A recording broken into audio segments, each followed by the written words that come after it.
川普从骨子里他根本不在意乌克兰，他用乌克兰来麻痹了俄罗斯，他一再的出卖他的盟邦，他口口声声说我把普丁当好朋友，习近平是好朋友，这些人为什么是好朋友？这些人他现在得罪不起的，所以长远来讲今天这条路如果川普真的执意的这样走下去，美国再也不代表正义，不代表公平，不代表民主跟自由的时候，美国长期以来绑住全世界的不只是军事力量，还有意识形态。当这个意识形态不存在的时候，那么美国所失去的绝对远远超过他现在所能够获得的了。接下来要特别关心到的是，美俄难道在乌克兰战争中在私下分账了吗？今天要来特别关心到的是，包括了美军已经泄密出卖了乌克兰到底怎么回事？那乌克兰的防空系统现在也出现了全面崩溃的一个现象。今天就这些议题，我们会一起的来做关心。我们赶快来看到的是在这一场的达沃斯论坛上面，其实呢谈的议题非常的多，除了乌俄战争停火谈判之外，被放入谈判桌上做讨论之外，还包括了格陵兰的问题。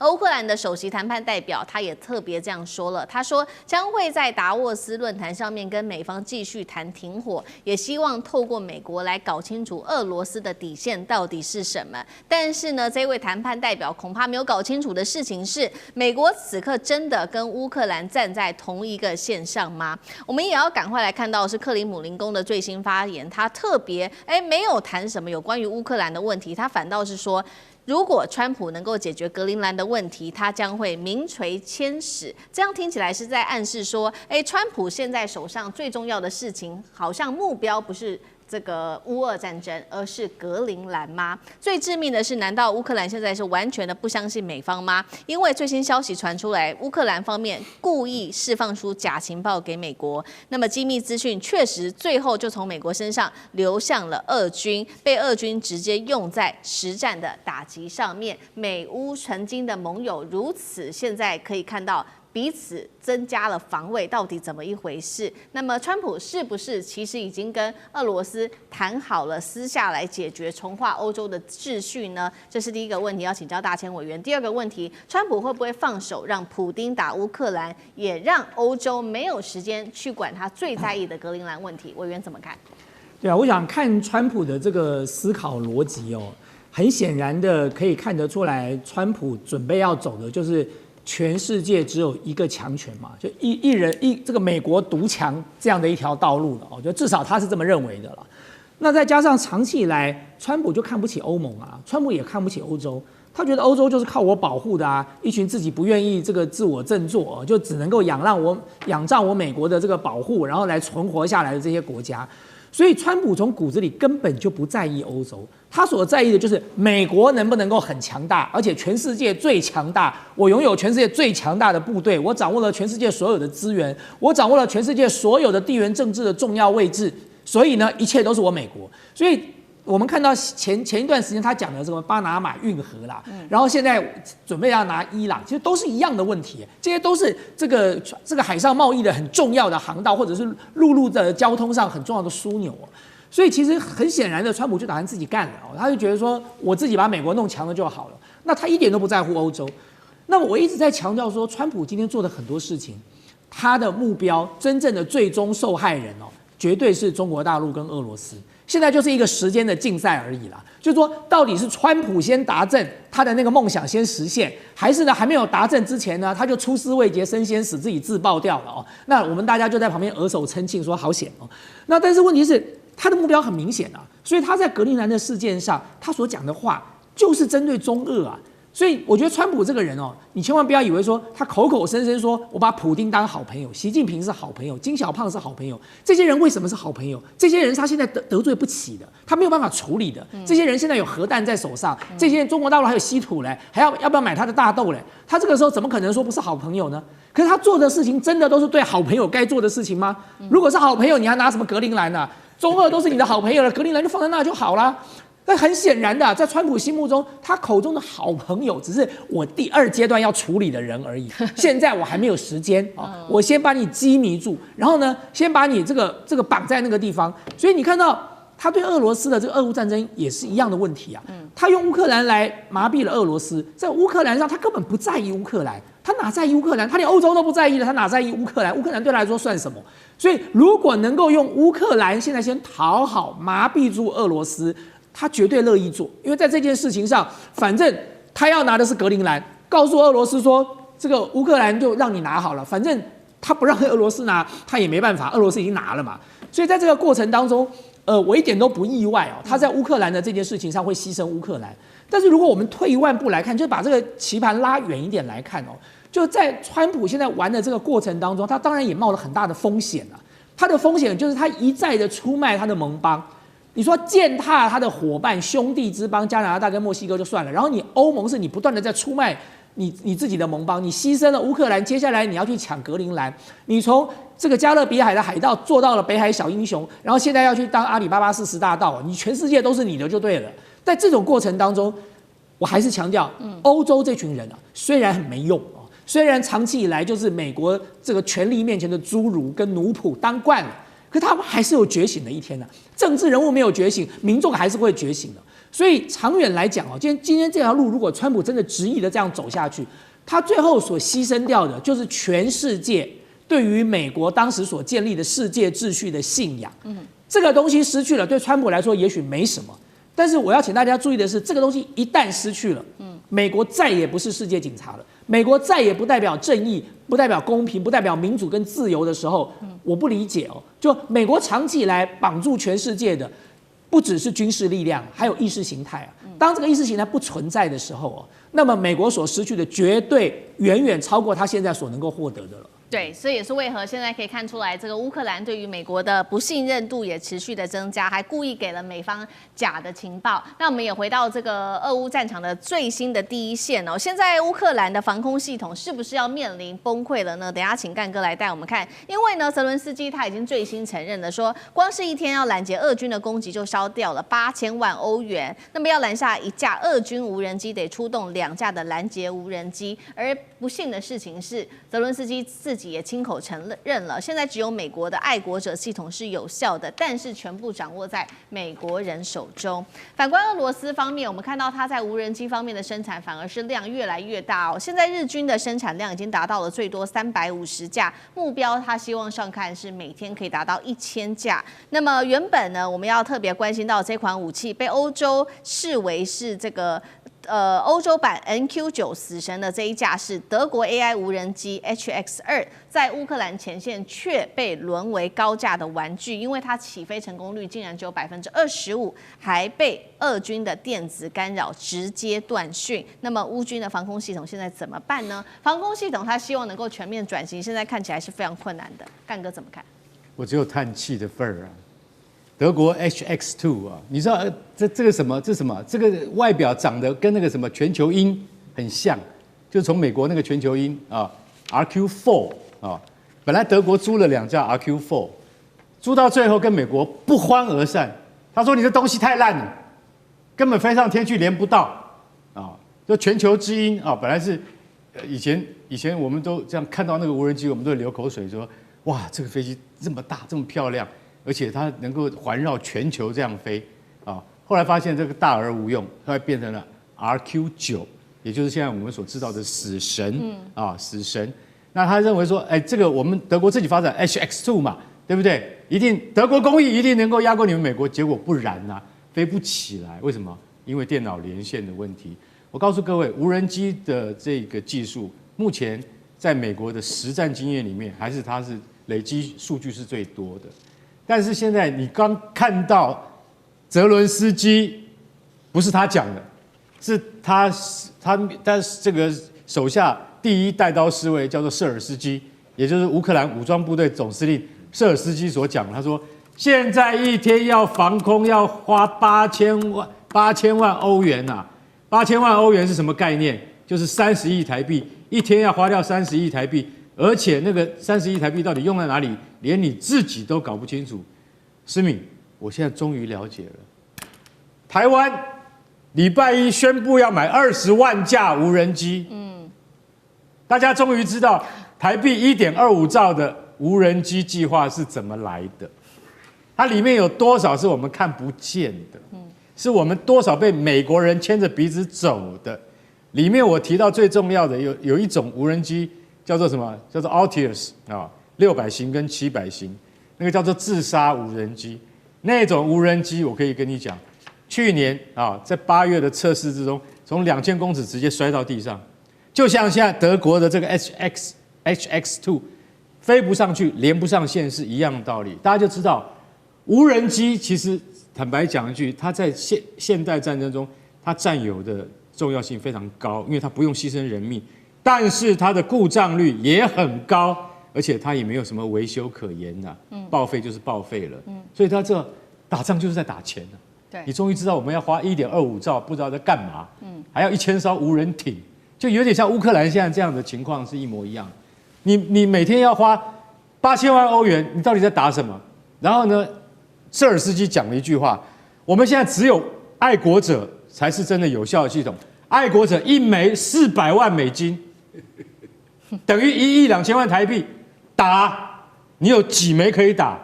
爱国者是最有效的，什么东西都拦得到。结果你用1亿2000万台币的爱国者飞弹去拦一个30万美金的无人机，这样像话吗？对，这就是乌克兰现在最重要的课题。他们现在已经没有廉价的东西可以用，所以说你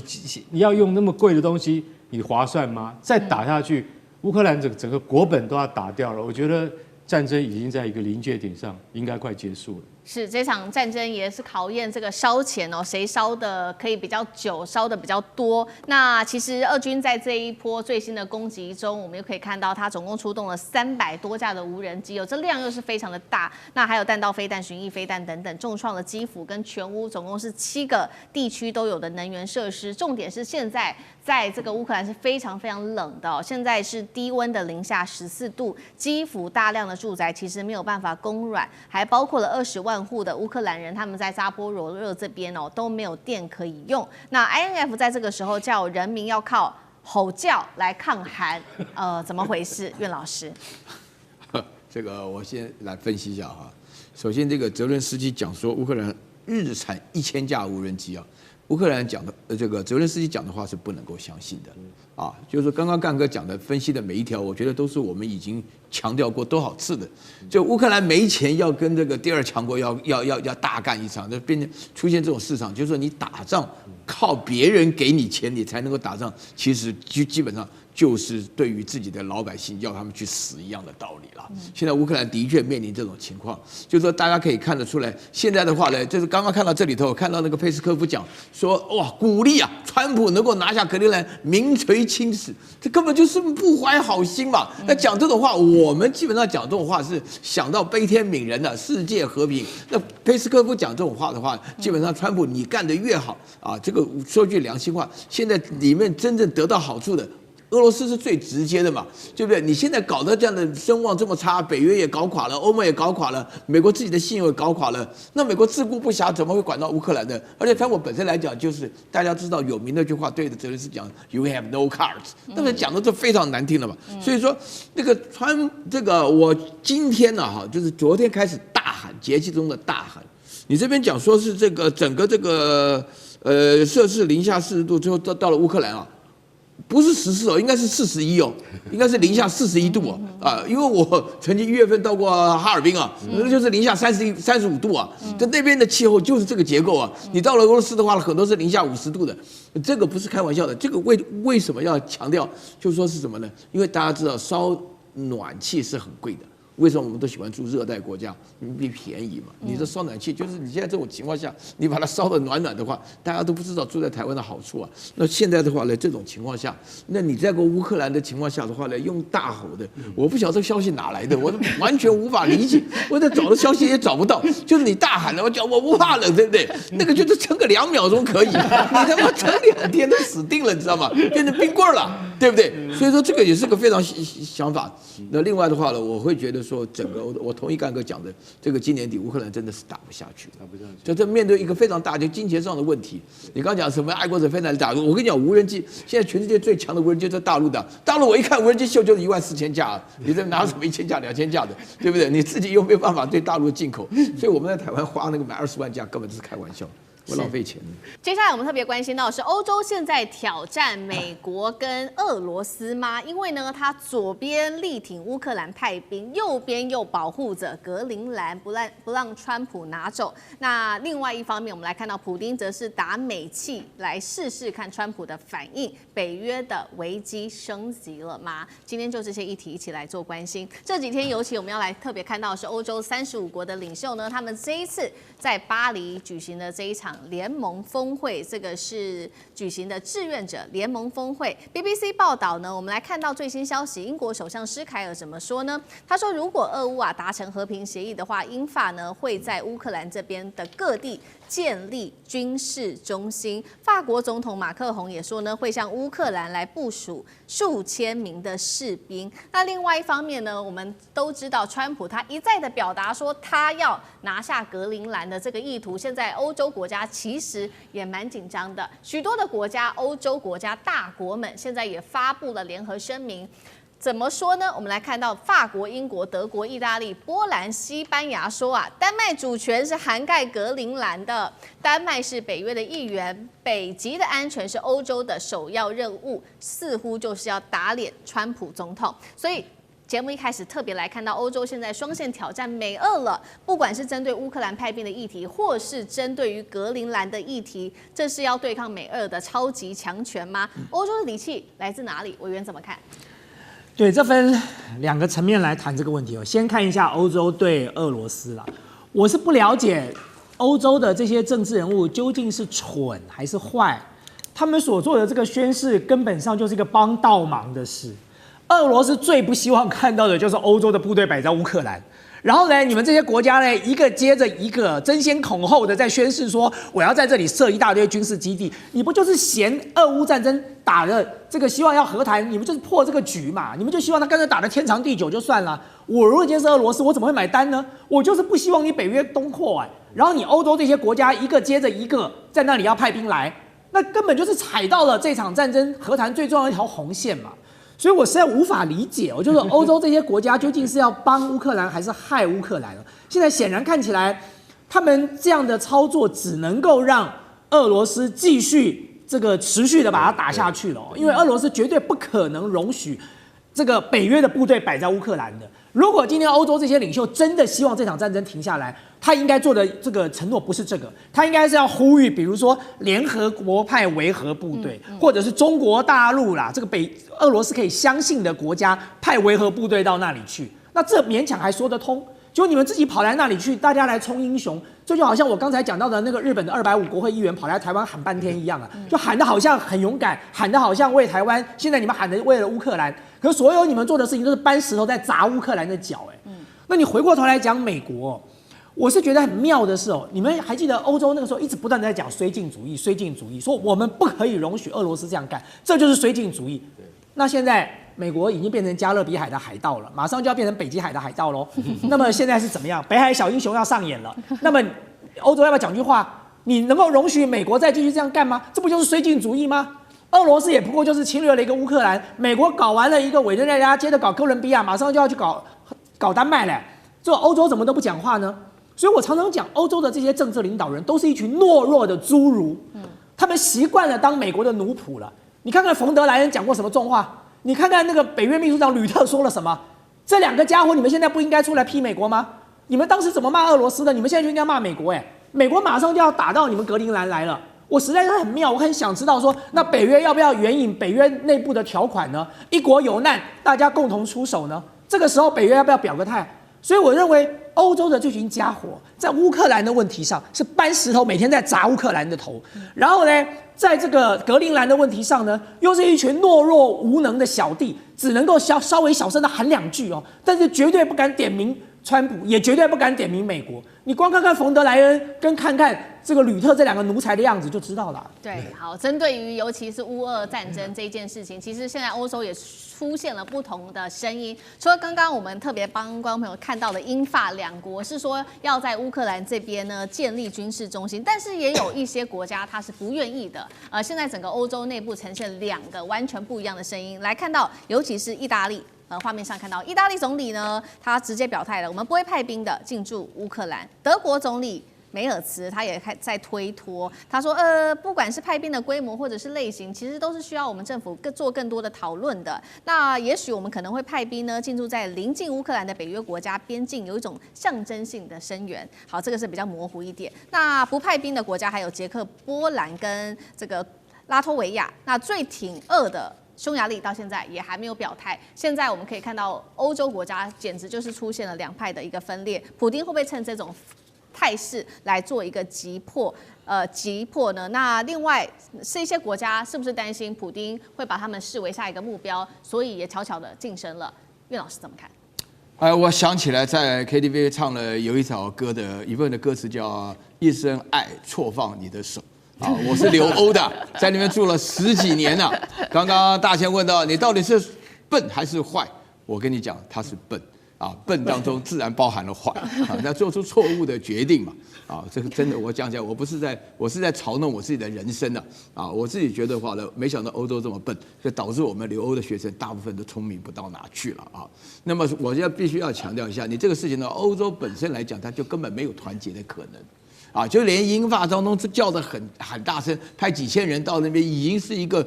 完全是人家势如破竹的战场上，基本上是送人头的。话就讲到这边，不会真的派兵的，也没有讲谁出钱。那么德国人的话，向来是比较诚实的，但是莫茨呢是笨的诚实，但他基本上讲说啊，我们的话呢，就是这个要经过国会的同意。那废话，国会怎么可能同意嘛？对不对？要派自己的子弟兵去送死。那另外的话呢，我必须要强调，你刚刚强调就是说，像捷克啦啊，或者说是这个波兰呐，还有立陶宛，立陶宛不是跳得很凶吗？啊，立陶宛不是最凶啊，跟台湾什么不怕中国什么的啊，讲明了。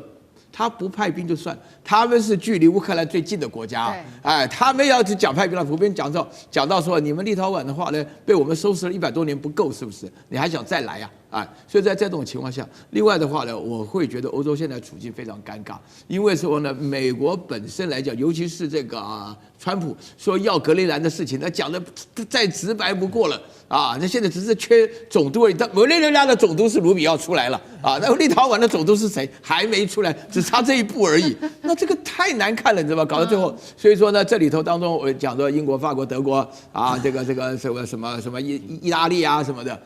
大家有没有注意到，莫名其妙冒出一个西班牙，啊，西班牙原则上是距离乌克兰最远，但是西班牙为什么？因为西班牙替以西班牙语讲话的国家替委内瑞拉发声了，啊，替拉丁美洲发言，因为他自己是原来的就那边殖民国嘛，所以你在这种情况下，欧洲是各有各的算盘。但是整体来讲，因为很笨的关系，所以做出来这个决定的话呢，就是说做出一件很坏的决定啊。我们讲坏有2个意思，一个是心术不正叫坏，另外一个你做出来这种决定，就搬了石头，我本来正想接下去搬了石头打自己的脚，就搬了石头打人家的头，这就叫做坏啊。所以我只能够讲到这边，再接下来我说不出来，因为你这个消息怎么评论呢？全是假的，就不可能实现的。好，这个是有关于在这场乌俄战争的这个政治外交面。那另外一方面，我们赶快带光朋友来看到乌俄战争现在的实际战场的进度哦。俄罗斯在1月5号这一天又对乌克兰发动了这一波新的飞弹攻击，其中一枚是直接命中了比较重要的地点，就是涅伯城一处。重点来了，它是由美国的农业巨头这一家叫做邦吉公司持有的葵花籽油的储存设施哦，它直接就打美气了，那导致了300公吨的葵花籽油直接外泄。乌克兰外长认为说，这个就是一个蓄意行为，因为俄罗斯已经做过很多次了。那确实，现在看到俄罗斯正在系统性锁定美国企业，直接做进攻。这个普丁是在试探川普吗？川普也曾经说过，美国企业能够作为乌俄战争的一个缓冲，现在看起来完全不是这样。干哥怎么看？所以乌克兰又逮到机会了，外长西哈比他马上就说：“我跟你讲，你看，什么地方不好打，你给我打这个邦吉公司。邦吉公司是什么公司？他就想说，在乌克兰里面有一个非常漂亮的一个，把油桶都画成乌克兰国旗的样子，那叫邦吉公司。做什么的？专门做葵花籽油。为什么？因为葵花籽在乌克兰的农业生产上算是一个大项。那美国就在那边设厂。那邦吉公司呢？我可以告诉各位，也是像那个大千讲的，海盗出身的。他从17世纪他就是你知道到处劫掠。为什么？老板谁？荷兰人。荷兰人还在当海盗的时候，不但我们台湾也是被他给占了，后来郑成功把他给赶跑，对不对？那邦吉公司他最早就是说，他们在全世界，他们就是投资那种有经济价值的农作物啊，以及各种农产品的买卖。后来邦吉公司它从阿根廷回到了纽约的市场上去挂牌，然后在美国至少有35处的工厂，然后它每个工厂都那其实不叫工厂，那个谷仓啦，你从这边看过去就看到哇，那谷仓真的大的吓死人。然后呢，它在乌克兰投资已经快10几年了，所以说它是全球大概是非常知名的农业生产公司，以及就是说行销的公司。这个公司的每年的这个交易量大概到上的几百亿美金，市值它这个公司市值100亿美金。所以这么大的公司，你今天俄国人用什么飞弹？用伊斯坎德地对地中程飞弹去打我们这个葵花籽油公司，结果要打到你知道吗？300吨的葵花籽油漏了一地，要用什么？要用推土机去运的石头跟沙来铺。为什么？如果你不铺的话，这个卡尔可夫第2大城，这乌克兰的第2大城走不动了，因为满地都是葵花籽油，所以你就看到那个场景，说战争打到现在连这个民用物资也可以这么浪费了，你心里就很痛。其实不只是这样，俄国还锁定了一些暖气设施以及供电设备，也就是专门对它的民生的产生了很大的影响。大家就晓得说，除了这个之外，连美国的企业都已经成为目标。那川普，你现在出来讲话啊，你讲话，你看你要怎么解决啊？不过川普对这件事情到现在还没有讲话，我们很期待他看看，连美国企业都被攻击，美国应该采取什么样的立场？面对欧洲拒绝要出售格陵兰呢，他又拿出了他最熟悉的招数，2个字：关税，来逼迫你面对8个欧洲国家有谁？丹麦、瑞典，还有挪威、法国、德国、英国、荷兰、芬兰等等。你们这8个人呢，不满意我这个收购格陵兰是吧？那我对你们2月起课征10%的关税，先意思就好。6月起这几个月呢，你们再不掉头认错学乖的话呢，不好意思，我继续上调到25%。之后还有没有更多的招数？我们就看川普他怎么继续再出招，并且他还沾沾自喜的在社群媒体上抛出了这张黑白的照片，他自诩呢是这个关税之王。的确从他这个去年重新上任以来，真的是把关税玩出花样来了。好，那美国的财政部长贝森特也是帮腔说现在的欧洲太软弱了，所以美国有必要接管格陵兰。好，那前白宫的这个高官葛瑞他甚至都已经帮川普把2套剧本都已经想好了。1就是你格陵兰直接成为美国的海湾领地吧，像是这个关岛一样。2或者是呢，我让你们独立，但是你之后呢要跟美国签署所谓的这个 COFA 也就是一个自由联合的协定。好，听上去是给你选择，还帮助你这个独立，这不是你们格陵兰人之前也一直在吵的事情吗？这么好，但其实不管你怎么选，最后都是要归美国管。所以请教蔡委员，现在格陵兰呢，除了这个欧洲还有他们这些人民，还有政客上街头口头抗议，我们不要美国这个滚回去之类的，他们真的拿川普一点办法没有吗？一点办法都没有，没有办法，因为欧洲自己被那个 JD Vance 公开羞辱，你是欧洲文明自杀崩溃的罪魁祸首，美国才是这个希腊罗马精神文明的提升的国家。哎呀，你看，那欧洲丢脸丢到家了，没有人敢吭声啊。那现在好了，这个北欧4国，丹麦、挪威、瑞典、芬兰，要被课征这么高的关税，只是因为他们反对美国要拿格陵兰。那你其他的这个西欧国家，法国、德国、英国、荷兰能干嘛？你说要叫欧盟起来反击，那其他国家干他什么事啊？其他国家去扯，你说要波兰啊、匈牙利啊、西班牙、意大利啊，他们避而远之，根本懒得管这个事情啊。他们也知道欧洲这些领导阶层包括这个德国啊、法国啊、英国那些领导人根本很软弱，那荷兰更不像话。这些该有领导功能的国家表现都那么差，那么软骨头，川普当然会看不起你那贝森特当然打蛇随棍上。欧洲太软弱，这是个事实。这是个事实。那像乌克兰一样都只是像马克龙只出嘴巴那什么都不做也不出钱也不出力然后美国有必要接管格陵兰，记错了啦，美国要接管格陵兰跟欧洲没有关系啊，因为川普觉得未来在历史上要留名。对啊，你看嘛，他经常赞美麦金利买下阿拉斯加，他赞美门罗买下这个路易斯安那，路易斯安那是整个面积比现在路易斯安那大多啊，比现在路易斯安那州大很多，而且啊，又用军队啊占领了佛罗里达，这是伟大的美国总统，开疆扩土的美国人最爱。对，我要提醒北京一下，做什么“一带一路”不如增加领土面积，听懂我在讲什么吗？这是个历史上的规律嘛。那贝森特当然会这么想啊，其实大部分美国人都这么想，你可以了解到这个事。那格瑞说法跟我一开始对这个问题的说法一模一样，我说格陵兰不会变成美国一个州，一定变成美国的波多黎各或者美国的帛琉，一定变成这两个模式嘛。啊，那波多黎各就是海外领地嘛，然后 COFA 就是 Compact of Free Association， 这个就是帛琉嘛。不管哪一样都是美国管的，这不是问题。那这样可以彰显到川普的伟大。现在只是川普要伟大，不能让川普不开心，懂吗？现在整个全世界最大的主轴就不能让川普不开心。是啊，我觉得其他国家会因为课关税啊，也不敢再声援他们，甚至于德国内部也会觉得我干嘛去嘎这一脚啊？那你说欧盟会不会崩溃？不会啊。北约会不会崩溃？不会，因为都是美国的哈巴狗，它怎么会崩溃？不会的。好，事实上这个欧盟近几年针对很多的议题，确实在跟美国的对抗上都表现得非常的软弱，但其实他们也不是没有尝试要做过反击哦。大家还记得去年关税战的时候吗？他们也曾经拿出很多要反制美国的方案，只是欧盟自己都没有办法枪口一致对外啊，自己打来打去，为了彼此国家的利益，结果最后呢又是这个集体退缩让利了，说人不是人太好，就是人太傻。好，就连这个华府的智库都已经直接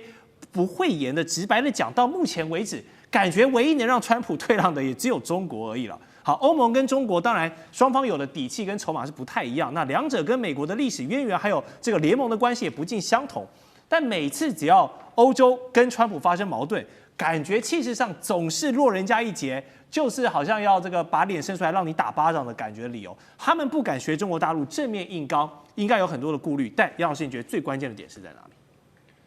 白宫顾问最近写文章说，这个世界已经变成是以权力、实力、武力来统治治理的世界。换言之，其实欧洲过去一直以来都跟着美国后面，还自认为自己是 number two 全世界是没错，它的 GDP 加起来大概有19兆美元哦，跟中国不相上下。英国虽然离开了欧洲但离开了欧盟，但欧洲国家英国、法国也有核子武器啊。问题是欧盟就不是一个国家，而且它建构了很多一层一层的官僚体系，反而使得很多的决策这个缓慢，也没有办法去代表这些主要的国家。主导的还是法国、德国。那现在的领导人又没有像以前的梅克尔一样，所以呢，欧盟现在碰到的问题就是，你跟自己的大哥闹起来了，才发现到其实过去都是靠美国保障他们的安全，维持他们的经济。他们在军事上不足以跟中国、美国、俄罗斯对比，他们在经济上也加起来，但事实上不能够加起来。他们在科技上也没有办法跟现在的美国跟中国去相对比。所以简言之我们现在讲多极体系，美国、中国的G2的体系之下，也许再加一个俄罗斯，但欧盟不会成为另外一个极，也就是欧盟现在这次被美国真的打趴打穿。那21号他们就要决定，去年他们跟美国签的贸易协定15%的关税，21号他们决定要不要通过。那我觉得他们这一次为了表现尊严不会通过，但后续敢不敢对美国采取一些反制的措施？比如说调查呀、反胁迫啊，法国已经这么讲，但我觉得他们不敢。你反胁迫调查我，我就针对你。你现在还敢去得罪川普？那丹麦不可能卖掉格陵兰，对，因为跟以前不一样。丹麦曾经在1917年卖了就是维京群岛2500万美元卖给美国，但这次为什么不能卖？因为格陵兰老早已经取得自治的地位，在2009年他们取得了，他们可以举行公投独立，虽然目前是没有这么做，对，所以他不可能卖，因此呢，最好的方式就是格陵兰自己公投，那川普当然大钱撒下去，公投下去，是不是看他们能够独立，或者是加入美国成为欧洲的一部分？那个时候的欧洲啊，就会完全被看穿、被打扁。好，美国的媒体啊 ，Political 直接点名了，川普想要格陵兰呢，其实啊，或许除了这个国防的考虑之外呢，也不是要抗中抗俄，而是反而帮了普丁啊。让北约内部的这个裂痕继续扩大，那国际的注意力呢，就会先从乌克兰被转移，欧洲的资源也会因为各种瞧不拢被迫分散。那这谁开心？当然是俄罗斯开心了。那西班牙这个总理也直接表达，如果美国入侵格陵兰，普丁将会是世界上最开心的人哦。离谱的是，这个美国的准冰岛大使更私下放话说，格陵兰之后。冰岛有可能也是我们美国的第52州哦，你这要冰岛人怎么这个情何以堪？格陵兰都还没有吞下去，下一个名单你都帮我写好，未来会不会有53、54州继续这样增加？好，普丁拿格陵兰，川普拿格陵兰，普丁拿乌克兰，这是不是这两大这个大佬他们两位领袖背后有这个默契的阴谋论呢？现在在网络上也是有一些人在讨论。另外，冰岛被点名第52州，美国究竟对这个北大西洋到我们北冰洋之间这块区域的执念，不管是从军事也好，更多是军事层面啦。舰长为什么这么想要这一块地方？其实川普讲来讲去，一切都是稀土，其他都是假的。我们仔细回头看一下委内瑞拉，一开始讲的是什么？讲的是毒品。现在大家还记得这么一件事吗？完全不是这一件事。那至于刚刚主持人也讲到有关于国防的部分啊，那其实这个就是我们看到每一年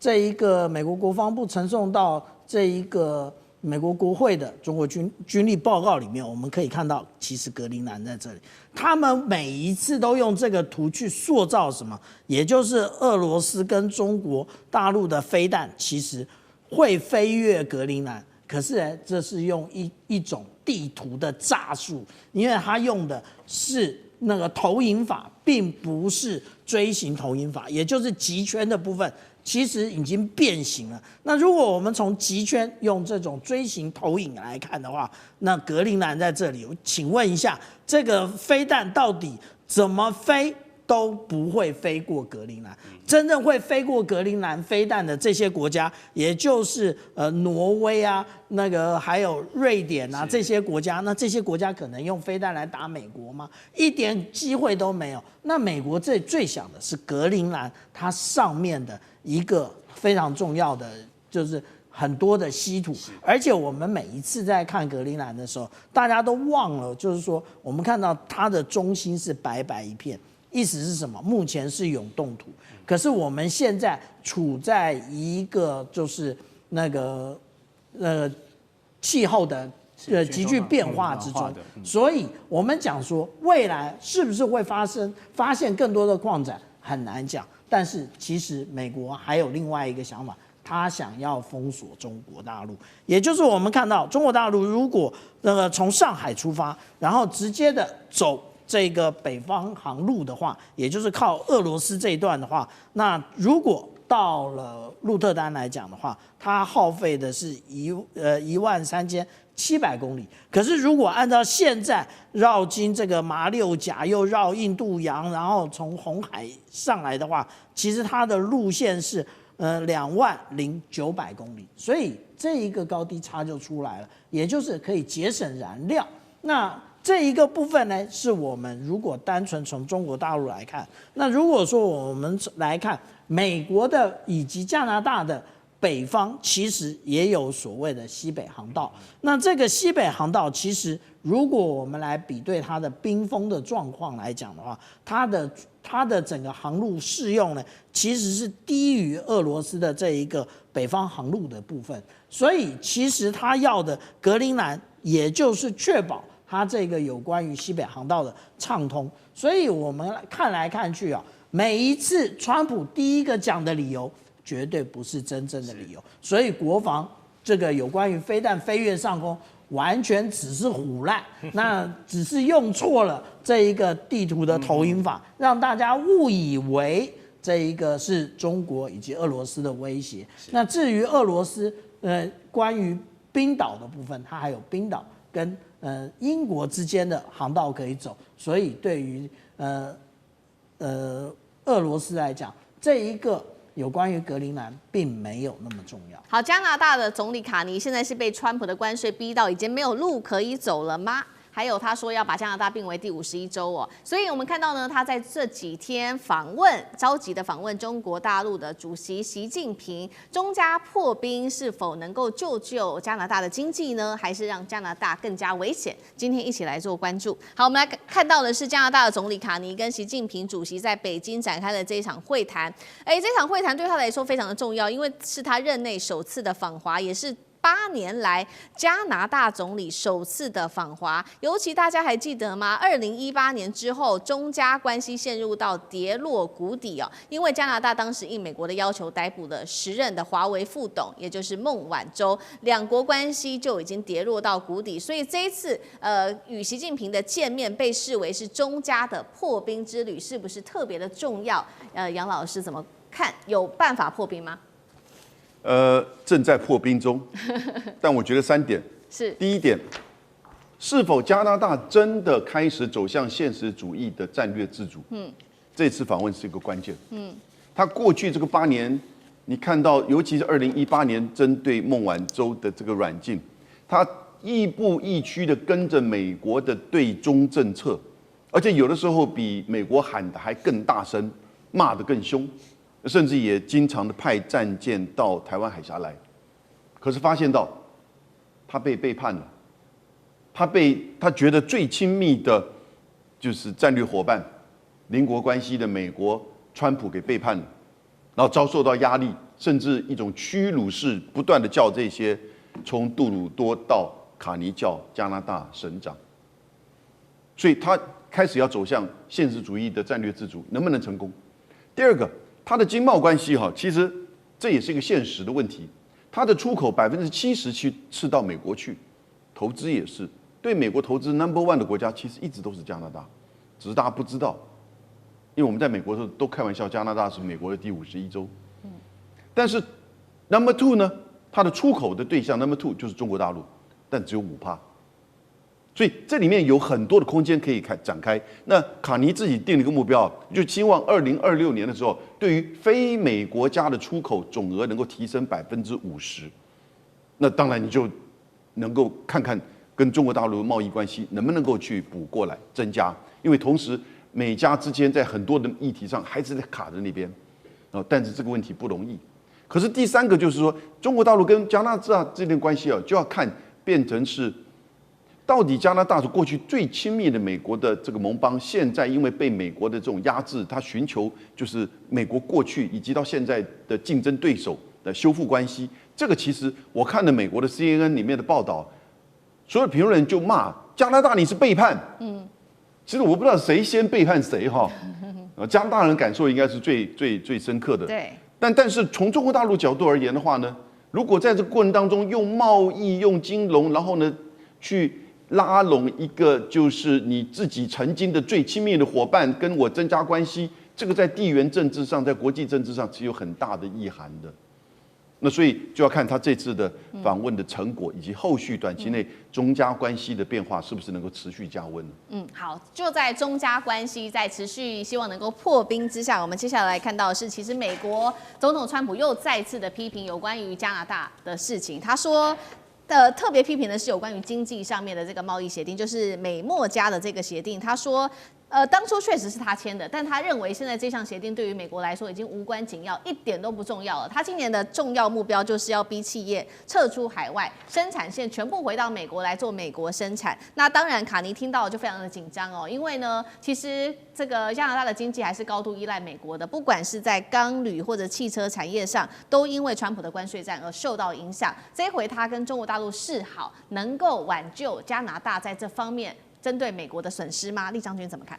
第一个，加拿大确实是因为川普的关税政策造成在经济上很大影响。其中最明显的一个产业是汽车产业。我们知道加拿大那时候因为跟美国签有所谓北美贸易协议嘛，所以美国很多的汽车大厂都跑到加拿大的安大略省在那边设厂。那总共就业的人数有将近30万人在从事汽车生产。那美国哪些公司去了？包括美国常见的通用汽车、福特汽车、克莱斯勒哈，还有这个丰田、本田都到那边去设厂。那现在来讲，美国突然要对加拿大苛征汽车的关税，然后要让所有的这种产业回归到美国。那第一个受伤的就是加拿大这些汽车产业嘛。那他们很多确实是很多的这种汽车产业已经慢慢移回到美国本土，造成安大略省很多这个工人、汽车工人的失业，这是第一个哈。那第二个来讲的话，美国对加拿大也这个他们这个石油啦哈，这加拿大有产石油哈，这个还有它的木材啊哈，这些乳酪品啊这些原料也苛征关税。所以在这种状况之下，加拿大可以说除了在这个被羞辱之外，那实质上面在经济上面也受到川普很多的这种霸凌。那当然，在这种状况下，卡尼就看到一个国家哈，那个国家叫做澳洲哈，艾班尼斯。你看，同样白大家都是五眼联盟的国家，为什么人家澳洲可以去中国卖红酒、卖龙虾哈？那我当然，我也虽然说是五眼联盟，那我为什么不为自己国民找这个经济上的出路？那比如说，他因为之前。这个中美两国陷入冰点的时候，美国对中国对加拿大是我们讲说油菜籽油哈，这个限制它的进口哈，提升关税提升到100%。那加拿大对中国来讲是电动汽车也限制100%的进口，双方可以说是贸易陷为冰点。但是你要知道，油菜籽油哈，这个加拿大是全世界产量最大的，是第一名。第二名是哪个国家？是中国哈，中国也有产油菜籽油，可是中国有14亿人在吃这个油菜籽油，加拿大只有4000万人，那你想想看，这个差距一下就很大。所以加拿大希望它的油菜籽油可以顺利的卖到中国去，替它的农民找一条出路，这是第一个哈。第二个来讲的话，当然中国希望说我的电动车可以卖到你加拿大，尤其是未来电动车是汽车的行业。当你现在如果说你的汽车产业很多工人失业，很多产业被逼迫回到美国，那加拿大会思考自己我会不会利用这就引进中国的技术，跟中国合作投资，在我加拿大设置电动车的车厂，替我自己国家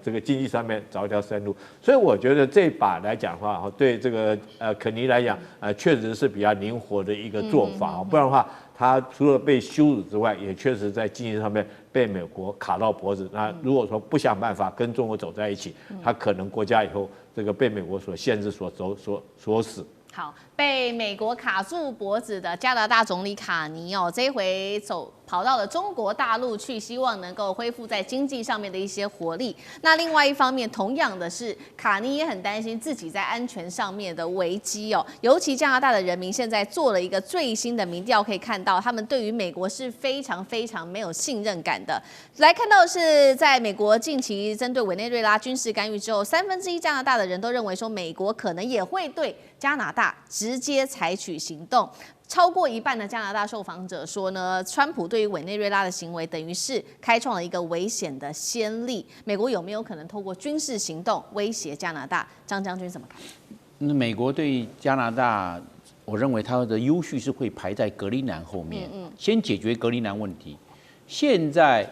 美国川普总统上任到这个礼拜刚好满1年，对，那还剩3年任期。3年任期，我认为要去解决。他要去并吞格陵兰这个问题，可能要花1到2年，那可能时间就不够了，因为他去第一，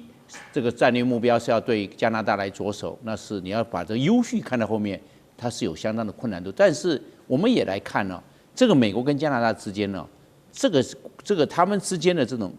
利害关系存在着哪些问题？第一个，我认为那个军事上的依赖，你自己看了加拿大的军舰也好，加拿大的战机都是美国的。你军事都是依赖美国吗？你怎么可以独立？加拿大人口够不够多？够多啊，4100万人啊，也算是够多啊。加拿大的领土面积比美国还大，美国是983万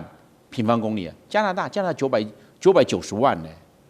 那比它还大15万，将近15万平公里，总共998万呢，将近1000万平公里。加拿大只是它都在冰天雪地，在北极圈，所以感觉到好像加拿大它的可以用的面积是会比较小，大部分都在北极圈里面了。是这样，所以我倒认为在这一方面，加拿大过度依赖美国的军事，你让美国就比驾